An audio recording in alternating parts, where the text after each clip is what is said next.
Ο τρόπος που αλλάζει το σώμα σας μπορεί να πει πολλά για την υγεία σας. Αν οι αλλαγές δεν είναι φυσιολογικές, αυτό μπορεί να σημαίνει ότι υπάρχει κάποιο πρόβλημα με τα ορμονικά σας επίπεδα.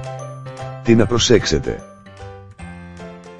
Υπάρχουν πολλά πράγματα που μπορεί να προκαλέσουν ακμή, αλλά εάν το πρόβλημα επιμένει και δεν υποχωρεί, θα πρέπει να ελέγξετε τις ορμόνες σας.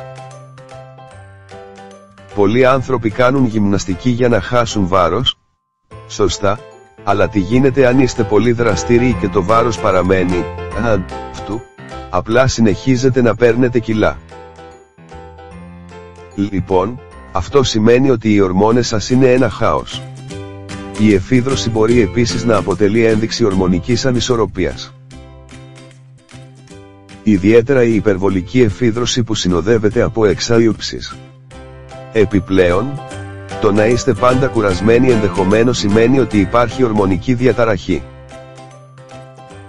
Trendy, Pixabay. Η ορμονική ανισορροπία μπορεί να οδηγήσει σε αϊπνία και η αϊπνία μπορεί να προκαλέσει μαύρους κύκλους κάτω από τα μάτια σας.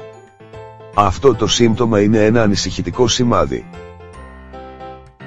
Η παραβίαση αυτής της ορμονικής ισορροπίας μπορεί να προκαλέσει σοβαρές δυσκολίες στον ύπνο. Εάν συμβαίνει αυτό, πρέπει να επισκεφθείτε έναν γιατρό.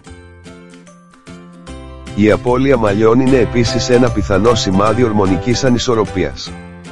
Πρόκειται για ένα σύμπτωμα που εμφανίζεται στα περισσότερα κορίτσια και γυναίκες που έχουν ορμονικά προβλήματα και συνήθως η τριχόπτωση είναι έντονη. Τέλος, αλλά εξίσου σημαντικό, αν παρατηρήσετε αλλαγές στο στήθος σας, θα πρέπει να επισκεφθείτε αμέσως τον γιατρό σας.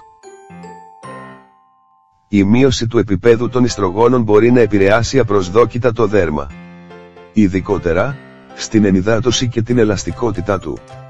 Ο μαστός χάνει το σχήμα και τον όγκο του και σχεδόν πάντα το μέγεθος αλλάζει. Υπάρχουν πολλοί παράγοντες που μπορούν να προκαλέσουν κατάθλιψη, αλλά όταν δεν υπάρχουν προφανείς λόγοι, τότε πρέπει να συμβουλευτείτε τον γιατρό σας. Ακόμη και αν δεν σχετίζεται με ορμόνες, ένας έλεγχος είναι απαραίτητος.